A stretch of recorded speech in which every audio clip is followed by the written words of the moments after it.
출애굽기 2장 11절에서부터 22절까지의 말씀, 구약성경 83면입니다.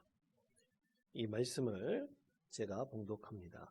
모세가 장성한 후에 한 번은 자기 형제들에게 나가서 그들이 고되게 노동하는 것을 보더니 어떤 애굽 사람이 한 히브리 사람 곧 자기 형제를 치는 것을 본지라. 좌우를 살펴 사람이 없음을 보고 그 애굽 사람을 쳐 죽여 모래 속에 감추니라. 이튿날 다시 나가니 두 히브리 사람이 서로 싸우는지라. 그 잘못한 사람에게 이르되 네가 어찌하여 동포를 치느냐 하매 그가 이르되 누가 너를 우리를 다스리는 자와 재판관으로 삼았느냐. 네가 애굽 사람을 죽인 것처럼 나도 죽이려느냐. 모세가 두려워하여 이르되 일이 탈로 되었도다. 바로가 이 일을 듣고 모세를 죽이고자 하여 찾는지라. 모세가 바로의 낯을 피하여 미디안 땅에 머물며 하루는 우물 곁에 앉았더라. 미디안 제사장에게 7달이 있었더니 그들이 와서 물을 길어 구유에 채우고 그들이 아버지의 양떼에게 먹이려 하는데 목자들이 와서 그들을 쫓는지라. 모세가 일어나 그들을 도와 그 양떼에게 먹이니라.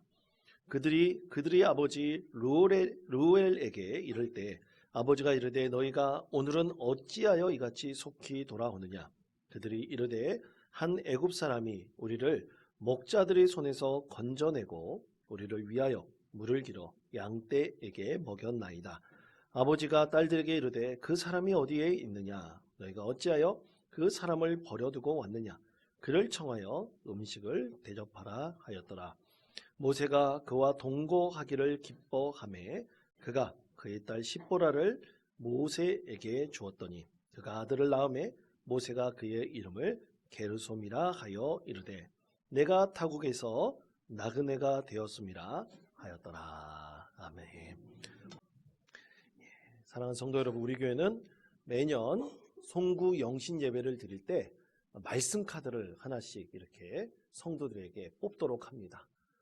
올 한 해 어떤 말씀 카드를 뽑으셨습니까? 여러분 마음속에 쏙 드는 말씀 카드입니까? 아니면 하나도 마음에 안 드는 말씀 카드입니까?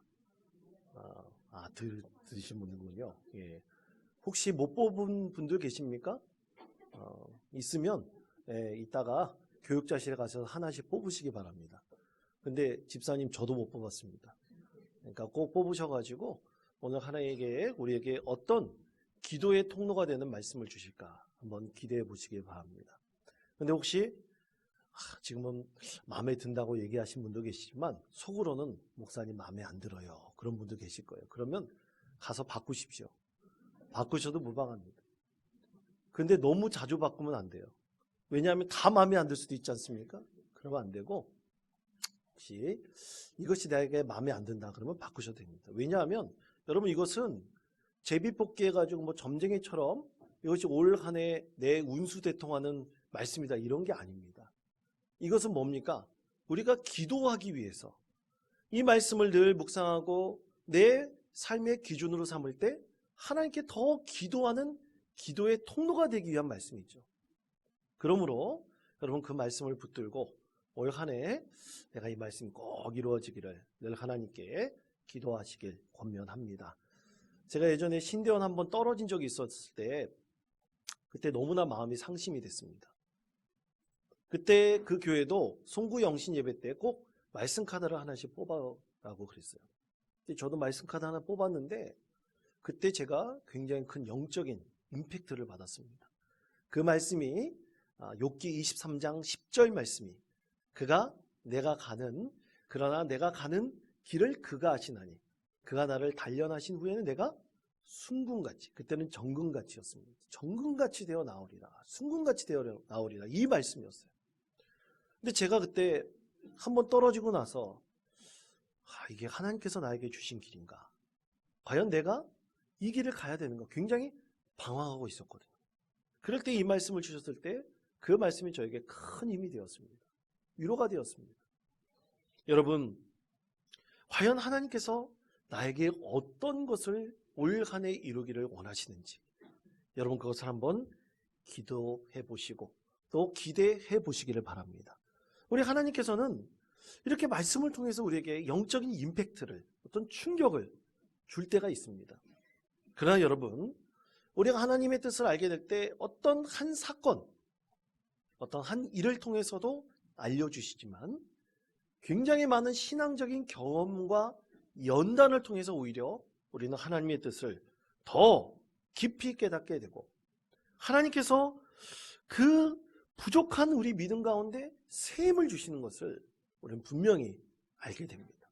사실 더 많은 신앙적인 경험과 연단이 우리에게 더 필요할 때가 있습니다. 왜냐하면 우리의 믿음이 조금은 어떤 한 사건이나 이런 것을 통해서 얻는 것보다는 많은 연단을 통해서 우리 신앙이 더욱더 성숙해지고 자라나야 될 필요가 분명히 있기 때문이죠.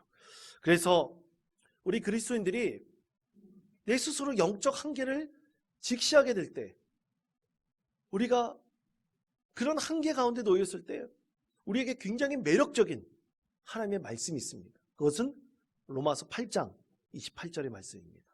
우리 화면의 말씀, 우리 다 같이 한 목소리로 읽겠습니다. 우리가 알거니와 하나님을 사랑하는 자, 곧 그의 뜻대로 부르심을 입은 자들에게는 모든 것이 합력하여 선을 이루느니라. 아멘. 여러분, 이 말씀을 믿으십니까? 예, 그렇습니다.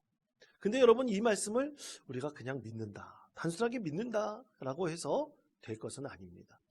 분명히 우리의 삶의 자리에서 이것이 구체적으로 승화되어야 돼요. 나타나야 합니다.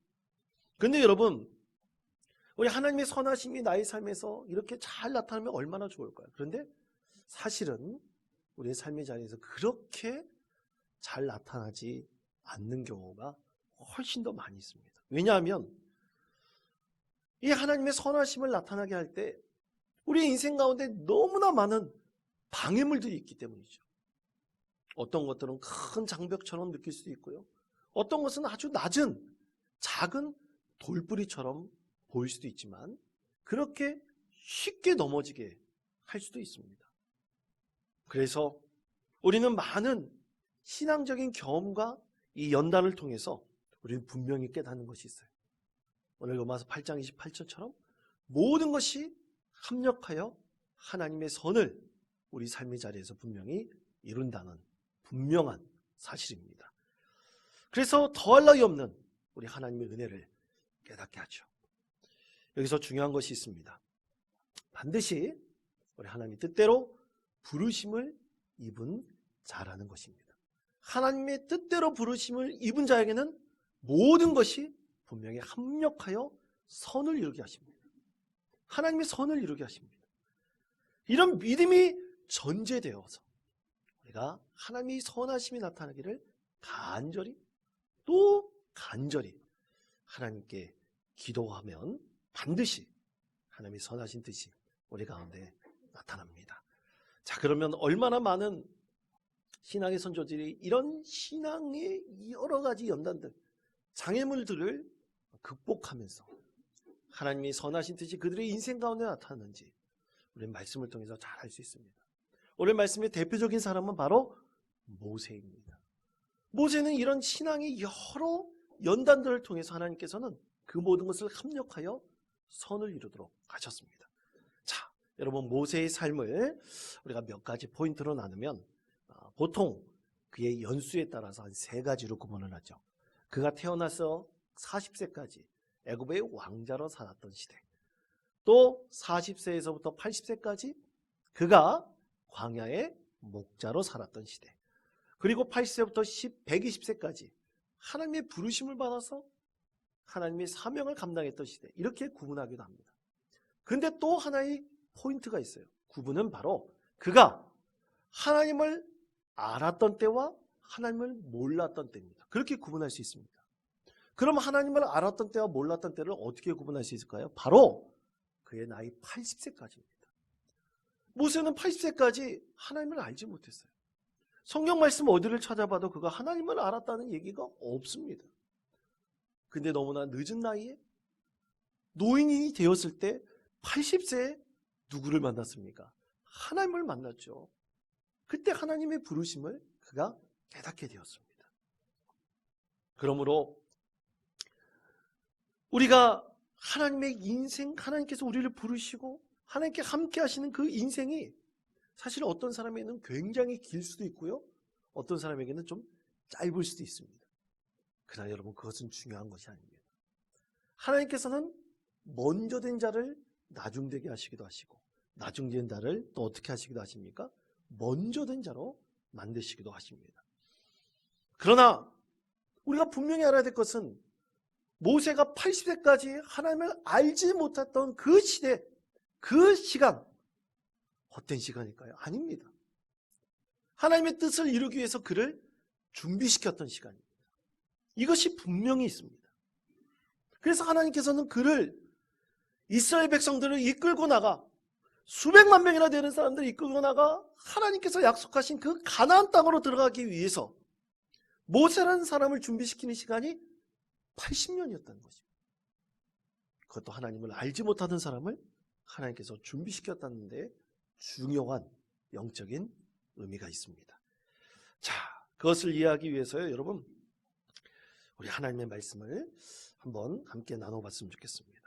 그래서 하나님께서 그가 이 모세를 통해서 어떻게 하나님의 뜻을 합력하여 선을 이루시는지, 오늘 말씀을 통해서 그에게 어떻게 하나님께서 합력하여 선을 이루시는 하나님의 뜻을 보이고 있는지 우리는 말씀을 통해서 분명히 알 수가 있습니다. 그럼 어떻게 하면 합력하여 선을 이루게 하셨을까요? 첫 번째는 참으로 놀랍게도 모세의 죄를 통해서 하나님께서 이루셨습니다. 자, 출애굽기 2장 11절에서부터 12절까지 말씀을 다 같이 한 목소리로 읽겠습니다. 모세가 장성한 후에 한 번은 자기 형제들에게 나가서 노동하는 것을 보더니 어떤 애굽 사람이 한 히브리 사람 곧 자기 형제를 치는 것을 본지라. 좌우를 살펴 사람이 없음을 보고 그 애굽 사람을 쳐 죽여 모래 속에 감추니라. 아멘. 자, 모세가 자기 자신을 히브리인, 너는 그 이스라엘 사람, 이렇게 말씀하고 있죠.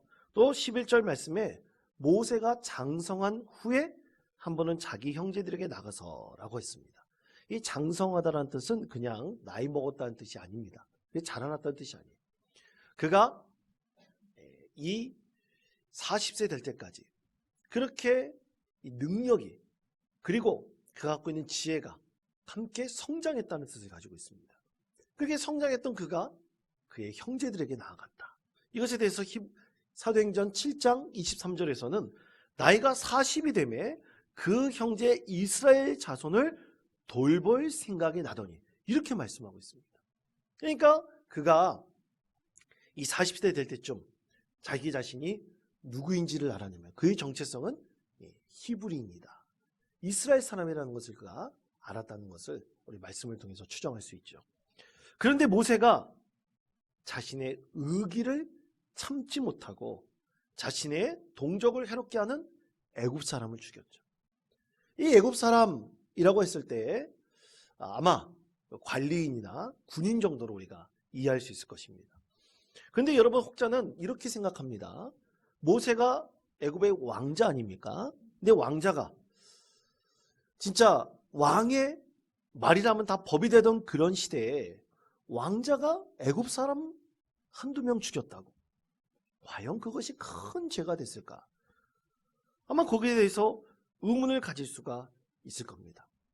그런데 여러분, 이것은 힘의 관점, 어떤 세상적인 관점으로 보면 잘 이해가 되지 않습니다. 우리는 이것을 반드시 하나님의 주신 뜻대로 믿음의 관점대로 봐야 됩니다. 믿음의 관점대로 보아야 우리는 이 말씀을 온전히 이해할 수가 있습니다. 자, 출애굽기 2장 14절 하반 부분에 보면 모세가 두려워하여 이르되 일이 탈로 되었도다라고 있습니다. 12절 말씀에 보면 그가 모든 사람들이 있는지 없는지 두리번거리다가 애굽 사람을 죽이고 어떻게 했습니까? 모래 속에 감췄다고 했어요. 그런데 여러분, 모세는 그렇게 했음에도 불구하고 들켜서 두려워하였다고 했습니다.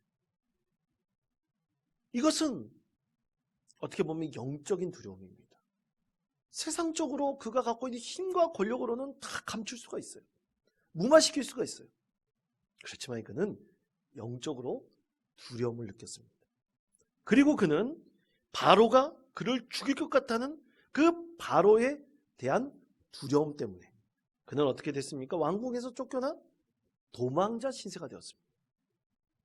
이 모든 것이 왕자로서의 위치가 아니라 한 사람으로서 겪는 두려움과 고초를 말하고 있습니다.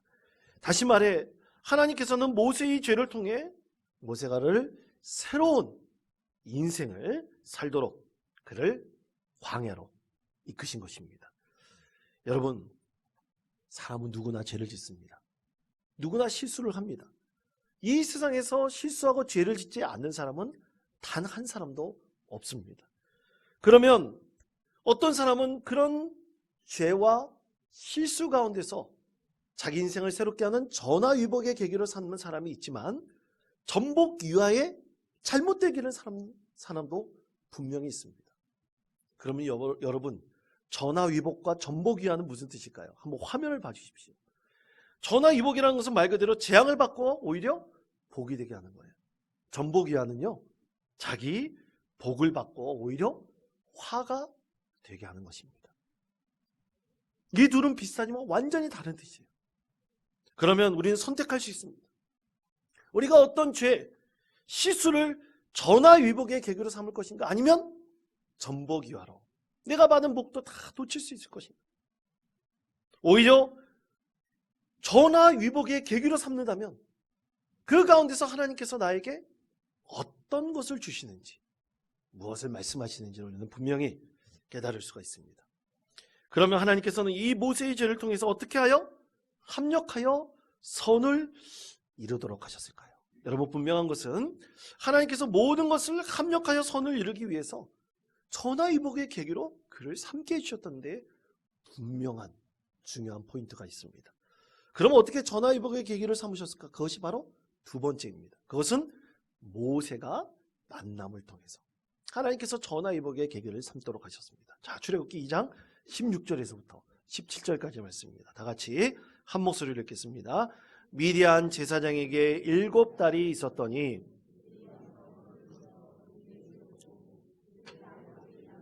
먹이려 하는데 목자들이 와서 그들을 쫓는지라. 모세가 일어나 그들을 도와 그 양떼에게 먹이니라. 아멘. 그렇습니다. 하나님께서는 모세에게 새로운 인생을 살도록 전화위복의 계기를 주셨는데 이것이 아주 우연한 기계에 미디안의 제사장인 이 루엘 또는 이드로를 만나게 하신 것이고, 그리고 그의 7딸을 만나게 하셨습니다. 그 중에서 십보라를 만나게 해주셨습니다. 그래서 하나님께서 그에게 복을 주셨습니다. 그럼 어떤 복을 주셨을까요? 이렇게 말씀합니다. 출애굽기 2장 20절에서부터 21절까지 말씀입니다. 다 같이 한 목소리로 읽겠습니다. 아버지가 딸들에게 이르되 그 사람이 어디에 있느냐? 어찌하여 그 사람을 버려두고 왔느냐? 모세가 그와 동거하기를 기뻐하매 그가 그의 딸 십보라를 모세에게 주었더니. 아멘. 모세는 이 루엘 딸들이 먼저 와서 우물 깃는 것을 보았는데 이 목자들이 와서 우물 깃는 여인들을 내쫓고 자기네 양들을 먹이는 것을 또 보았습니다. 그래서 모세가 이 여인들을 도와서 목자들을 다 쫓고 이 여인들이 그 양들을 물먹이도록 했죠. 그렇게 도와주었습니다. 이 한 도움이 이 모세에게는 아주 중요한 인생의 계기가 되었습니다. 모세의 이 행동은 이드로에게 있어서는 손님으로 환대받게 하셨습니다.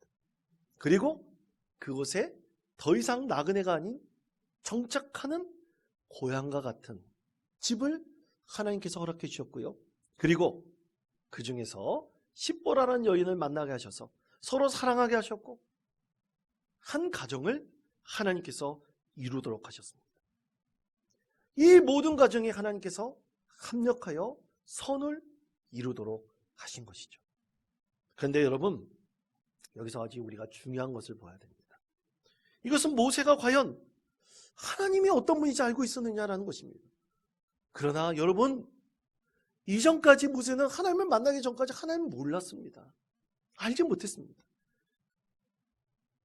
하나님께서 모세를 찾아오셨다는 말씀 단 한 군데도 없고 모세가 하나님을 알았다는 말씀도 없습니다.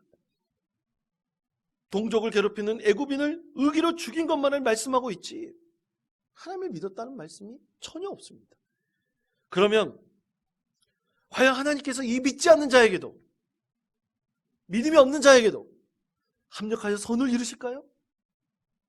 과연 하나님께서 믿음이 없는 자에게도 합력하여 선을 이루실까요? 여러분, 그것에 분명히 대답할 수 있어야 됩니다.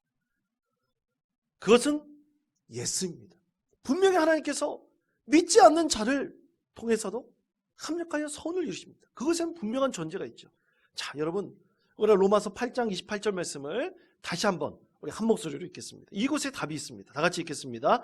우리가 알거니와 하나님을 사랑하는 자, 곧 그의 뜻대로 부르심을 입은 자들에게는 모든 것이 합력하여 선을 이루느니라. 아멘. 그렇습니다.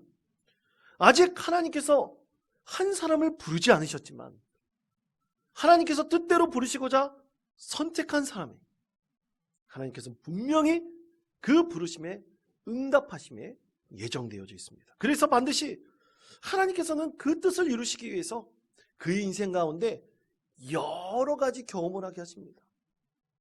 신앙적인 연단도 하게 하셔요. 그 역경들을 과정을 통해서 다 합력하여 무엇을 이룹니까? 선을 이루게 하십니다. 이것이 중요합니다. 그래서 여러분, 우리 인생 가운데서는 결코 필요치 않은 것이 없습니다. 다 그것을 경험했을 때 하나님께서 이 모든 것을 합력하여 선을 이루시고 하나님께서 부르시기를 원하는 사람은 선택하셔서 많은 경험을 통해서 하나님의 뜻을 분명히 이루게 하십니다. 여러분, 우리 하나님께서는 우리를 지금까지 인도해 주시고 함께해 주셨습니다. 작년에도 우리 하나님께서는 우리를 인도해 주시고 보호해 주셨습니다. 여러분, 맞습니까? 그러면 어떻게 인도하시고 보호하셨을까요? 여러분, 인류 최대의 거짓말이 몇 개 있습니다. 그 중에 대표적인 것 하나를 꼽으라면 나는 당신 없이 못 살아. 이게 가장 인류 최대의 거짓말 중 하나입니다.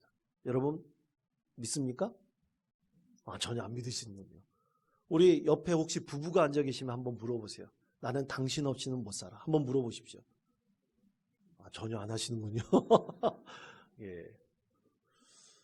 여러분, 이게 사실은 그 말을 들으면 굉장히 기분이 좋죠. 그런데 사실 우리는 이 당신 없이 못 살아 이런 마음을 어떻게 보면 이 거짓말처럼 우리 받아들이지만 올 한 해 여러분이 2024년 내가 이런 소망을 가지고 기도하겠습니다. 이런 기도물 제목을 보니까 다 당신 없이 못 살아. 이것에 해당되는 기도 제목들이라고. 남편을 위해서, 아내를 위해서, 또 자녀들을 위해서, 그리고 또 부모님들을 위해서. 오히려 자기 자신을 위한 기도 제목은 별로 없습니다. 그래서 어떻게 보면 우리 하나님께서는 이런 기도 제목을 통해서 우리가 늘 기도하도록 하시고, 우리 하나님께서 2024년 한 해 우리를 인도하시고 보호하신다는 것을 기독해 하십니다. 그래서 여러 가지 신앙의 경험도 있고 연단도 통해서 여러 사건들을 통해서 하나님께서 우리의 삶의 자리에 함께 하시고 합력하여 선을 이루신다는 것을 분명히 깨닫게 하십니다. 기도하는 자에게 분명히 하나님께서는 이것을 분명히 이루시는 것입니다. 그러므로 여러분, 가족들을 위해서 기도하는 것, 혹시 우리 가족이 믿지 않는 자가 있다 할지라도, 또 여러 가지 고민과 고통 가운데서 있는 우리 이웃들이 있다 할지라도, 신앙의 방황과 아직 인생의 진로를 정하지 못해 갈팡질팡하는 우리 자녀들이 있더라도 늘 기도하십시오. 그럼 하나님께서 하나님 뜻대로 부르심을 입은 자들에게 반드시 이 모든 이들을 합력하여 선을 이루시는 그 은혜를 하나님께서 깨닫게 해주실 것입니다. 이 믿음을 가지고 늘 기도하는 자에게 진정한 소망이 있습니다. 이런 기도가 우리 하나님께서 기뻐하시는 기도입니다. 이런 기도를 많이 우리 하나님께 드리시는 믿음의 성도 되시기를 축복합니다. 마지막 세 번째는 하나님께서 모세를 위로하셨어요. 위로하심을 통해서 하나님께서 합력하여 선을 이루시는 것을 보게 하셨습니다. 자, 출애굽기 2장 22절의 말씀 다 같이 한 목소리로 읽겠습니다. 그가 아들을 낳음에 모세가 그의 이름을 게르솜이라 하여 이르되 내가 타국에서 나그네가 되었음이라 하였더라. 아멘. 자, 모세는 이제 더 이상 방황할 필요가 없죠. 왜냐하면 가족이 생겼습니다. 자녀가 생겼습니다.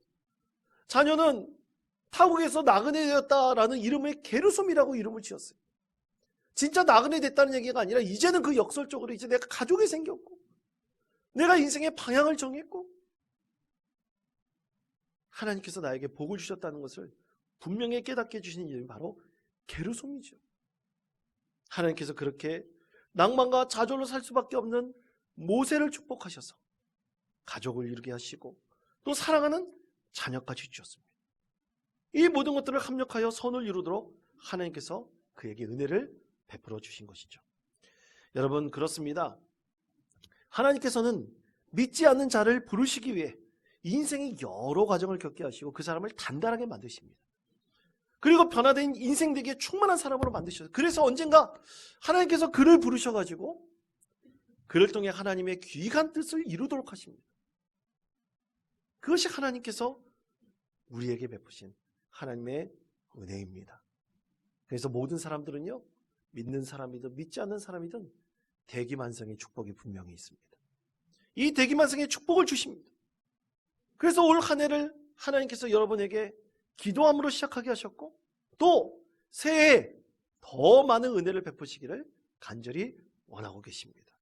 그러므로 여러분 늘 기대하십시오. 기도하십시오. 올 한 해 하나님께서 믿지 않는 자든 믿는 자든 우리의 기도를 통해서 하나님께서 어떻게 합력하여 선을 이루시는지를 소망하십시오. 그 가운데 좋은 일도 있고 나쁜 일도 있습니다. 기쁜 일도 있고 우리가 참 당망하는 일도 있을 것입니다. 어떤 일도 다 좋습니다. 그러나 언젠가 하나님께서는 여러분에게 일어나는 모든 일들을 통해서 합력하여 선을 이루는 기쁨을 반드시 올 한 해 우리에게 선물로 주실 것입니다. 이것을 기대하는 자에게는 반드시 하나님의 은혜가 임합니다. 스위스 신학자 칼바르트, 그는 신학의 아버지라는 별명을 갖고 있습니다. 그는 욥의 고통을 야복강 나루에서 하나님과 씨름하던 야곱과 비교하였습니다. 그래서 이런 말을 남겼습니다. 고통은 여호와 이외에 다른 신이 없음을 확증하기 위한 욥의 하나님과의 씨름이다. 고통은 여호와 이외에 다른 신이 없음을 확증하기 위한 욥의 하나님과의 씨름이다. 여러분, 이 말은 욥이 자신의 고통을 알면서도 그는 고통을 벗어나기 위해서 다른 신을 선택하지 않았습니다. 고통 가운데서도 하나님을 만나고 하나님과 씨름했어요. 그때 하나님 안에 머물러 있을 때 하나님께서 그에게 모든 것 합력하여 선을 이루셔서 그게 2배나 되는 축복을 허락해 주셨습니다. 이것이 하나님의 뜻입니다. 여러분, 우리 믿음으로 고백합시다. 우리에게 일어나는 어떤 일도 하나님의 뜻, 하나님의 선하심을 이루는 것입니다. 그리고 그 고난 이후에 합력하여 선을 이루시는 하나님의 뜻을 분명히 깨닫게 해주신다는 것을 여러분 믿음으로 고백합시다. 그래서 올 한 해 모세처럼 하나님의 뜻대로 부르심을 입은 자로 하나님의 크신 뜻을 이루어 우리 삶의 전 존재를 통해서 하나님께 귀하게 영광 올려드리는 믿음의 성도 되시기를 축복합니다.